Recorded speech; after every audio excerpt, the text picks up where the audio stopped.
La antigua ciudad de Mohenjo-Daro es uno de los primeros centros urbanos en la historia humana. Situada en el valle del río Indo, en el sur de Pakistán, Mohenjo-Daro es la ciudad más grande y mejor conservada de la civilización del Indo.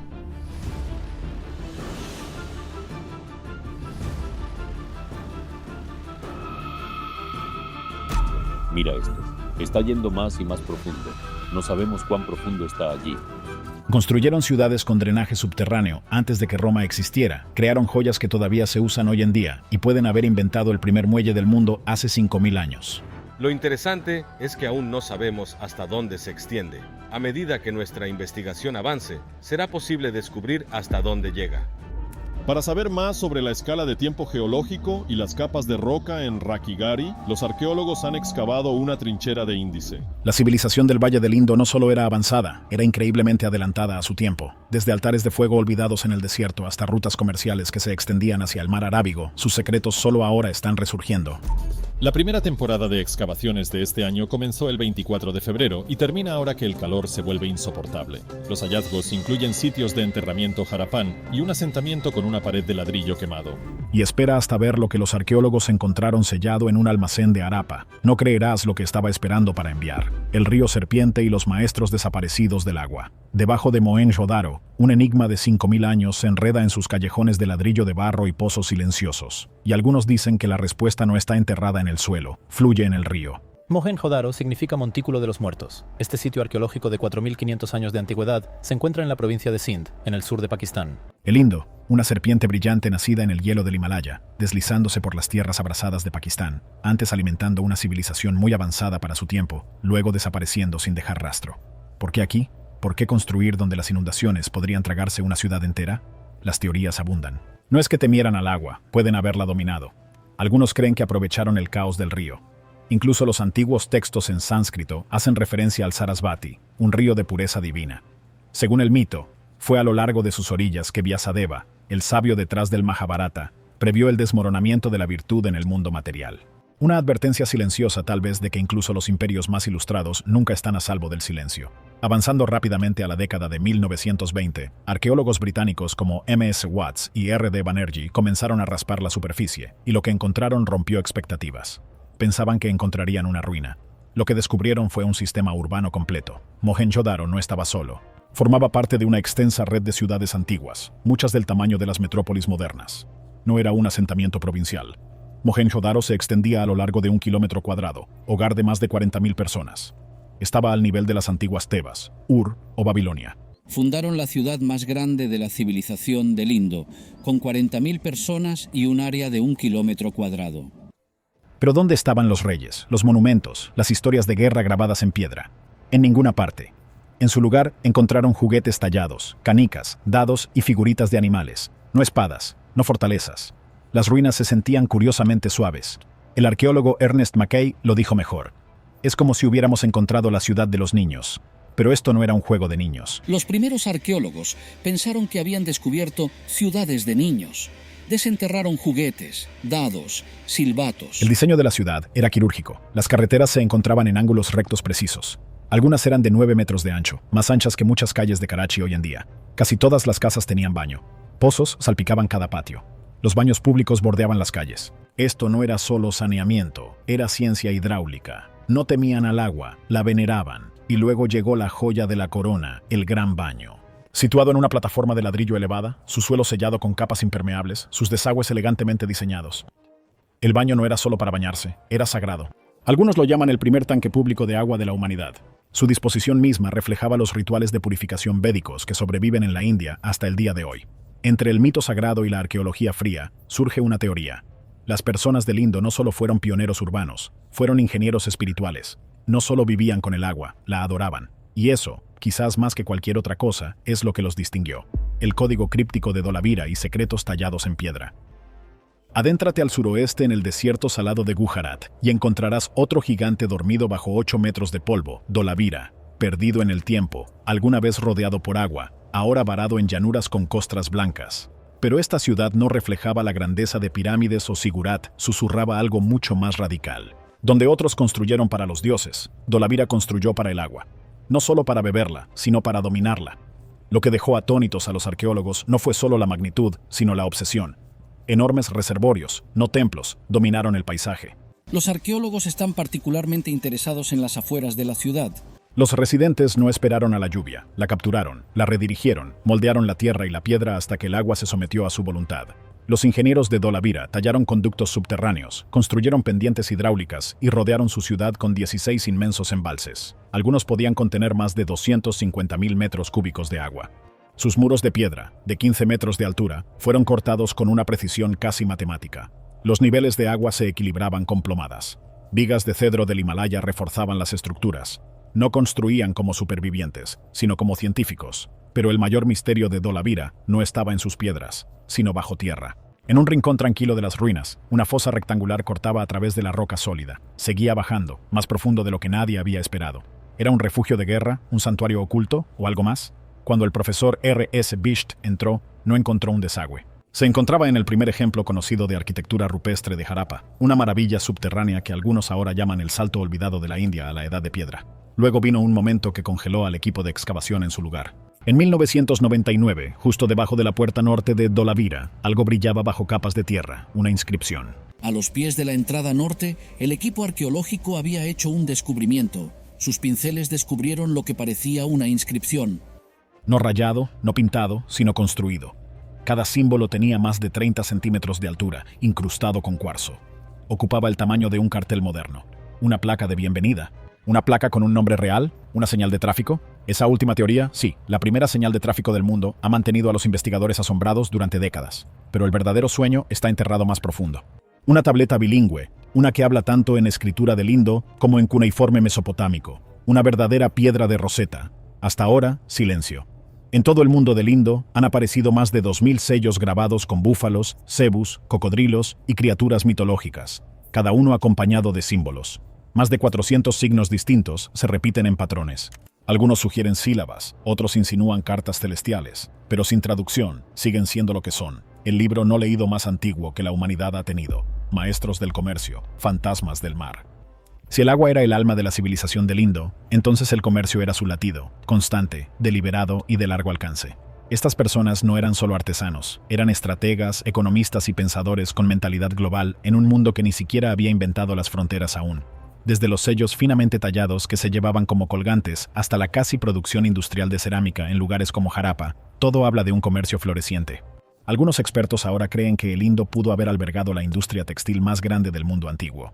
Pero no quedan telares, solo impresiones fantasmales de tela en fragmentos de cerámica, y débiles grabados en sellos insinúan un imperio perdido de tejedores. Lo que nos lleva a la pregunta, ¿qué más nos hemos perdido? En las capas más profundas de los mercados harapanos, los arqueólogos encontraron pesas de piedra, cuboides de granito liso casi idénticos en masa.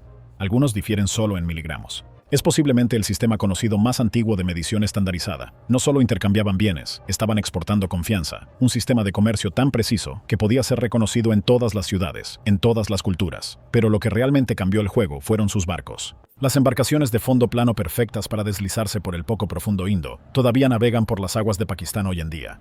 Construidas con troncos y juncos, reflejan las embarcaciones estampadas en antiguos sellos de Harappa.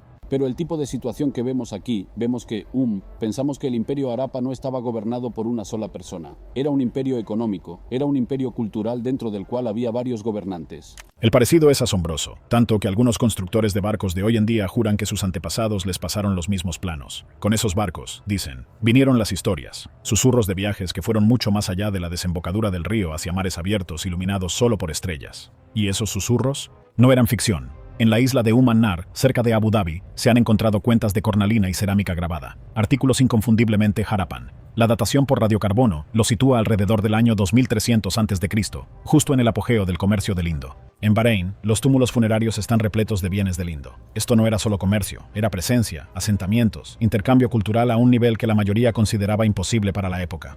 Un arqueólogo que escaneaba un sello roto se atrevió a preguntarse en voz alta: si Mesopotamia e Indus estaban tan conectados, tiene que haber una inscripción dual en algún lugar, una que hable ambos idiomas. Si alguna vez se encuentra, podría finalmente descifrar el misterioso guión de Indus. Pero la extrañeza es aún más profunda. Las antiguas tabletas mesopotámicas hacen referencia a una tierra llamada Meluja, un lugar lejano por mar rico en bienes. Muchos ahora creen que Meluja era el Valle del Indo. Algunos registros incluso mencionan que los reyes mesopotámicos contrataban intérpretes de Meluja, lo que sugiere comunicación cara a cara a través de más de 3.500 kilómetros. Y aún así, nadie sabe cómo se llamaban los Harappans a sí mismos. El 10% de la colección completa que fue importada desde fuera, principalmente desde el Indo y Balochistán. Grietas en el imperio, susurros en la arena. Durante 5 siglos, la civilización del Indo brilló en el subcontinente como una constelación hecha de ladrillo y brillantez. Pero luego, alrededor del año 1800 a.C., las luces comenzaron a apagarse. Silenciosamente, las menciones de Meluja desaparecieron de los registros mesopotámicos. El comercio se detuvo, las ciudades se vaciaron. En lugares como Mohenjo-Daro se encontraron herramientas a medio hacer, dejadas como si sus dueños simplemente se levantaran y desaparecieran. No hubo incendios, ni batallas, ni colapsos, solo silencio. Una desaparición tan inquietante que todavía desconcierta a los arqueólogos hoy en día. ¿Qué lo causó? Una de las teorías más convincentes señala al clima. Los registros geológicos revelan que los monzones, sustento de la región, se debilitaron alrededor del año 2000 a.C. Los ríos que alguna vez rugieron como el legendario Gagar-Hakra comenzaron a morir. Muchos creen que este fue el Sarasvati del antiguo Veda, un río que se dice que desapareció bajo una maldición divina, pero esto no era solo un mito. A finales del siglo XX, las imágenes satelitales sorprendieron a la comunidad científica. Un enorme lecho de río seco serpenteaba a través del desierto de Tar, exactamente donde el folclore decía que estaría. Incluso hoy, después de fuertes lluvias, partes de él todavía se inundan brevemente revelando pistas de muros olvidados, presas enterradas y ciudades fantasmas. Otra teoría habla de un terremoto tan poderoso que movió las placas tectónicas y redirigió el flujo del Gagar-Hakra hacia el oeste. El agua desapareció y también lo hizo la civilización que dependía de ella. Y luego está la teoría de la migración. Algunos sugieren que los recién llegados indoarios interrumpieron la región, pero la evidencia no concuerda.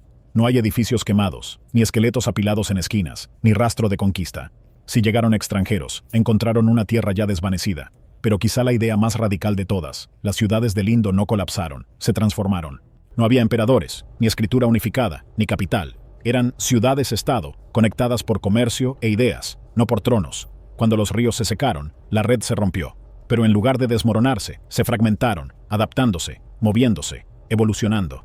Nuevos cultivos como el mijo surgieron, los camellos reemplazaron a los barcos, el uso de caballos aumentó. El pulso de la civilización no se detuvo, solo cambió. Todavía puedes sentirlo hoy. En Gujarat se encuentra Adalaj Bab, un aljibe del siglo XVI tallado en piedra que aún resuena con cánticos antiguos. El agua brilla en la oscuridad, reflejando la misma reverencia que los Harappans una vez tuvieron. El agua es vida.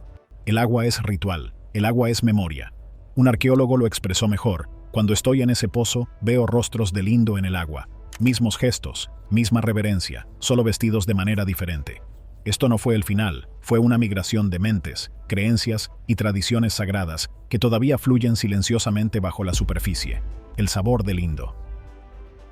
Hablamos de sus ciudades, pero rara vez nos hacemos la pregunta más humana de todas. ¿Qué comían los pueblos del Indo? La tierra en Harappa y Mohenjo-Daro tiene la respuesta. Desde el polvo, los arqueólogos han descubierto una rica variedad de ingredientes antiguos: trigo, cebada, lentejas, guisantes, garbanzos, sésamo y mostaza. Granos y legumbres, simples, sostenibles y aún presentes en casi todas las cocinas del sur de Asia hoy en día. Las mismas flatbreads que se rompen y comparten en la India rural y Pakistán pueden rastrear su linaje hace más de 4000 años, cuando las manos Harappan amasaban la harina en molinos de piedra y cocinaban las rondas sobre fuegos abiertos. Pero las sorpresas van más allá. Las semillas de algodón también se encontraron no solo para tejer, sino posiblemente para obtener aceite. Los residuos sugieren que los habitantes del Indo pueden haber usado aceite de semilla de algodón para cocinar o iluminar. Junto a ello, el sésamo todavía se rociaba sobre dulces y se mezclaba en salsas que se cultivaban justo aquí. Estos no eran solo cultivos, eran pilares de la identidad culinaria. Y los habitantes del Indo no eran solo agricultores, también eran pastores. Huesos de ganado cebú, búfalos, cabras, ovejas y los pollos domesticados más antiguos del mundo cuentan una historia vívida. La cerámica que contiene residuos de leche sugiere que la bebían y probablemente la cuajaban en yogur o suero de leche, rituales que todavía se llevan a cabo diariamente en Sindh y Gujarat. Casi se puede ver una familia Harappa sentada a la sombra de un patio de barro pasando una taza de arcilla con leche fermentada fresca de mano en mano. Luego estaba el río. Anzuelos, pesas de red y montones de espinas de pescado confirman que la vida de río y mar formaba parte del menú. En pueblos costeros como Lotal, restos de mariscos, ostras y almejas sugieren delicias a la parrilla compartidas en comidas a la luz del fuego. Más adentro, el pescado seco probablemente llegaba a ciudades desérticas como Dholavira, comerciado como sustento lleno de proteínas donde la agricultura era difícil. Pero aquí es donde se pone más picante, literalmente. Semillas de mostaza, polvo de cúrcuma, fragmentos de jengibre, incluso rastros de pimienta negra en las ollas de cocina. Estos hallazgos sugieren que los harapanos fueron algunos de los primeros usuarios de especias en la Tierra.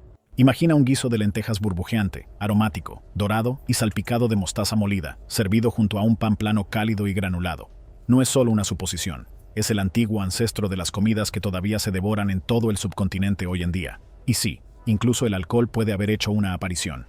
Frascos de fermentación desenterrados en Harappa contenían residuos de cebada y fruta, probablemente los restos de una cerveza o vino rudimentario.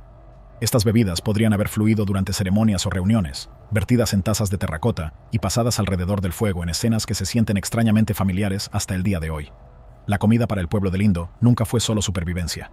Era un ritual, era un ritmo. Casi todas las casas tenían una cocina en el patio y un pozo privado, haciendo de la preparación de comida un acto diario de familia e identidad. Mientras tanto, los enormes graneros públicos de Harappa y Mohenjo-Daro revelan una civilización que pensaba con mucha anticipación. Mohenjo-Daro es la ciudad más grande y mejor conservada de la civilización del Indo. Almacenar grano para alimentar ciudades enteras durante una crisis.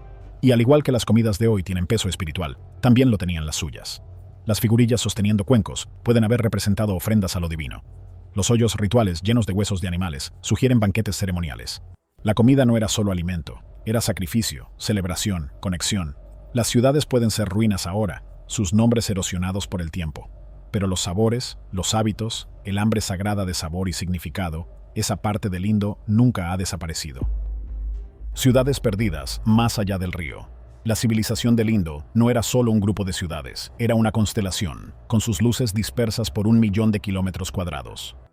De estas pequeñas estatuillas en el Valle del Indo, que está en el norte de India, así que había una gran civilización próspera. Cada sitio, aunque diferente en escala, guardaba un secreto que ampliaba la historia de uno de los mayores experimentos de la humanidad en la vida urbana. Tomemos como ejemplo Lothal, en la actual Gujarat. A primera vista, sus ruinas parecen modestas en comparación con Mohenjo-Daro, pero bajo el polvo, los arqueólogos descubrieron algo extraordinario, lo que podría ser el primer astillero del mundo, un vasto estanque rectangular revestido con ladrillos cocidos, conectado a un canal lo suficientemente ancho como para amarrar varios barcos, y dejó atónitos a los historiadores, porque reveló a los harapans como navegantes. Mucho antes de que los fenicios o griegos zarparan, el pueblo del Indo ya navegaba por el mar Arábigo. Este astillero era una puerta al mundo más amplio. Desde aquí, los barcos llevaban cuentas, marfil, algodón y cornalina a través de las olas hacia Omán, Bahrein y Mesopotamia. A cambio vino cobre, estaño y piedras preciosas. Dentro de los almacenes de Lothal se encontraron filas de sellos y mercancías estampadas como si esos envíos estuvieran empaquetados y listos para partir en viajes que nunca sucedieron. La imagen es inquietante, una bulliciosa ciudad portuaria silenciada en un instante. Luego está Kalibangan en Rajasthan. Lejos del propio río Indo, preservó un tipo diferente de legado. Aquí, los arqueólogos descubrieron los campos arados más antiguos del mundo. Surcos perfectos grabados en la tierra alrededor del año 2800 antes de la era común revelaron la agricultura sistemática de trigo y cebada. Aún más notable, la evidencia mostró doble cultivo, una técnica en la que los agricultores modernos aún confían. Los harappans no eran solo plantadores, eran innovadores en la agricultura. Pero Kalibangan no se trataba solo de comida. Las excavaciones revelaron filas de altares de fuego cubiertos de ceniza y cerámica. A diferencia del Gran Baño de Mohenjo-Daro, estos altares sugerían rituales centrados en el fuego. La ciudadela alberga los monumentos excepcionales de la ciudad, incluyendo el Gran Baño, un tanque de 84 metros cuadrados alimentado por el río Indo. Rituales que pueden haber resonado en las tradiciones védicas posteriores. ¿Fueron estas las primeras chispas de los sacrificios de fuego o yagnas que darían forma a la espiritualidad india durante miles de años? La evidencia está incompleta, pero los paralelismos son demasiado llamativos para ignorarlos. Más al oeste, en Surkotada, surgió otra sorpresa: huesos de caballo. Este hallazgo provocó una tormenta de debate. Se pensaba que los caballos habían llegado a la India mucho después con las migraciones indoarias alrededor del año 1500 a.C. Sin embargo, aquí estaban en un sitio harapano. ¿Domesticaría el pueblo del Indo a los caballos por sí mismos o los adquirieron a través del comercio con nómadas de Asia Central? La respuesta sigue siendo escurridiza, pero obliga a los historiadores a replantearse la migración y el intercambio cultural en el mundo antiguo. En conjunto, estos sitios satélite revelan una verdad a menudo pasada por alto. El Valle del Indo nunca estuvo aislado. Era una red viva y activa. Lothal nos muestra comerciantes en los mares. Kalibangan nos muestra a los agricultores experimentando con cultivos y rituales de fuego. Surkotada nos enseña a un pueblo rozando los bordes del mito y la migración. Y cuando los grandes ríos comenzaron a secarse y el corazón de la tierra se apagó, pueden haber sido estos puestos de avanzada los que llevaron fragmentos de la civilización hacia adelante. Comerciantes, agricultores, refugiados, cada uno llevando su conocimiento a Gujarat, Rajasthan y más allá. Entonces, ¿fueron ellos los verdaderos pioneros de la vida urbana? ¿Desapareció su lengua o está escondida a simple vista? ¿Podría el sabor de tu almuerzo remontarse a sus cocinas? Deja tus pensamientos abajo. Estamos escuchando. Y si este antiguo misterio te atrapó como a nosotros, presiona el botón de suscripción. Más mundos perdidos, pistas ocultas y secretos no contados están a solo un clic de distancia. No te pierdas lo que descubrimos a continuación.